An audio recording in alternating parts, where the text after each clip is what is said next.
नमस्कार। हम लोगों ने पिछले अध्याय में मंगल की महादशा की चर्चा की थी। आज दशाफल अध्याय 6 में हम लोग चर्चा करेंगे राहु की महादशा का फल। राहु यदि महादशा में आए तो वह किस प्रकार फल करेगा, इस विषय में आज हम लोग चर्चा करेंगे। सबसे पहले हम लोग यह समझते हैं कि राहु की महादशा कितनी होती है। राहु की महादशा 18 वर्ष की होती है। राहु 18 वर्ष तक महादशा में रहकर फल देता है। राहु एक अशुभ ग्रह है। राहु के विषय में हम लोगों को सबसे पहले यह समझना है कि राहु को किसी भी राशि का स्वामित्व प्राप्त नहीं है, क्योंकि राहु का अपना कोई भौतिक अस्तित्व नहीं है। इसलिए ज्योतिष में राहु को छाया ग्रह की संज्ञा प्राप्त है। राहु के विषय में हमने 1 से लेकर 100 अध्याय के मध्य में 2 पाठ दे रखा है। आप वहां जाकर राहु के विषय में विस्तार पूर्वक समझ सकते हैं, परंतु यहां मैं संक्षिप्त में इसे चर्चा करूंगा। राहु को चूंकि किसी भी ग्रह का स्वामित्व प्राप्त नहीं है, तो यह फल किस प्रकार करेगा। इससे पहले हम लोग समझते हैं कि राहु किस तरह फल करता है। राहु जिस स्थान में स्थित होता है, अर्थात वह जिस भाव में स्थित होता है, उस भाव के जो भी स्वामी होंगे, उस भाव के स्वामी के गुण स्वभाव को लेकर वह फल करना चाहता है। दूसरा, राहु जिस ग्रह के साथ स्थित होता है, उस ग्रह के गुण स्वरूप को लेकर वह फल करना चाहता है। परंतु राहु जो फल करेगा, उसकी जो प्रवृत्ति होगी वह शनि के समान होगी। क्यों? क्योंकि यह कहा गया है कि शनिवत राहु, राहु शनि के समान फल करता है। और यह तब फल करता है जब राहु स्वतंत्र रूप से किसी भाव में स्थित हो। इस बात का भी हमें ध्यान रखना चाहिए। आइए समझते हैं कि राहु शुभ और अशुभ फल कैसे देता है। राहु यदि केंद्र त्रिकोण में स्थित हो तो वह शुभ फल देता है। राहु यदि तीसरे, छठे, 11वें अर्थात अशुभ स्थान में हो तो वह शुभ फल प्रदान करता है। राहु यदि 8वें या 12वें में स्थित हो तो वह अशुभ फल प्रदान करता है। राहु यदि केंद्र में स्थित हो और वह त्रिकोण के स्वामी के साथ स्थित हो, तो ऐसे स्थिति में राहु राजयोग का निर्माण करते हैं। या राहु त्रिकोण में स्थित हो और उसके साथ केंद्र के स्वामी यदि स्थित हो, तो ऐसे स्थिति में वहां भी वह राजयोग का निर्माण करते हैं। आइए इसे एक उदाहरण पत्रिका से समझने का प्रयास करते हैं। मान लेते हैं कि एक मेष लग्न की कुंडली हम बना लेते हैं। 1 2 3 4 5 6 7 8 9 10 11 और 12। ये मेष लग्न की कुंडली हो गई, लग्न हो गया। मान लेते हैं कि राहु यहां स्थित है।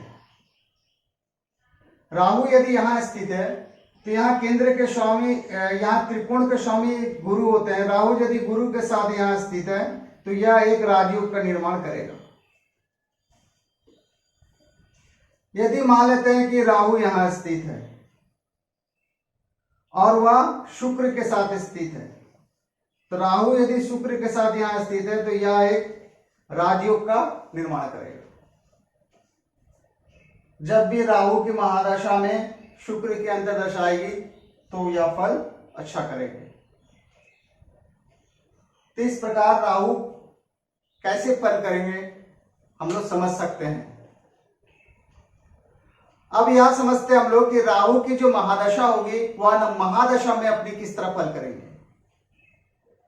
राहु की जो महादशा होगी वो 18 वर्ष की होती है, और हम लोग पूर्व से यह जान चुके हैं कि कोई भी ग्रह यदि महादशा में आए तो उसके फल करने की दो विधि होती है।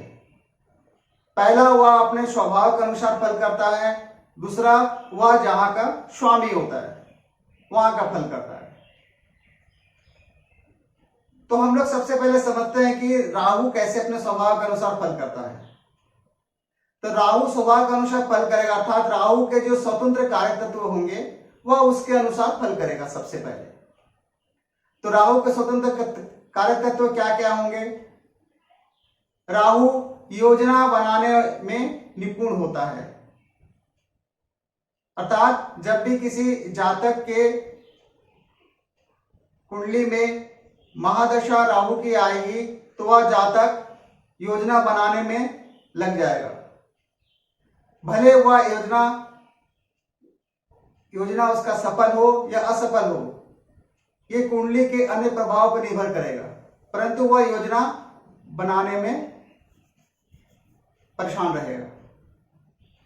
दूसरा, राहु जो होते हैं वह भ्रमित करने वाले ग्रह होते हैं, वह भ्रम की स्थिति पैदा करते हैं मन में। तीसरा, राहु को बाहुबल के कारक ग्रह कहे गए हैं। इसके बाद किसी भी घटना को अचानक घटित करने में राहु का बहुत बड़ा सहयोग होता है। तो राहु की महादशा में इस प्रकार के घटना होते हैं, चाहे शुभ या अशुभ घटना हो, इस प्रकार के रिजल्ट प्राप्त होते हैं। राहु रोक देने वाले ग्रह होते हैं, या शनि की तरह स्लो मूविंग प्लैनेट है और शनि की तरह यह रोग भी देते हैं। इस प्रकार और भी राहु के कार्य देते हैं, उसके अनुसार राहु कार्य करेगा, और यह निर्भर करेगा कुंडली पे भी राहु की स्थिति क्या है।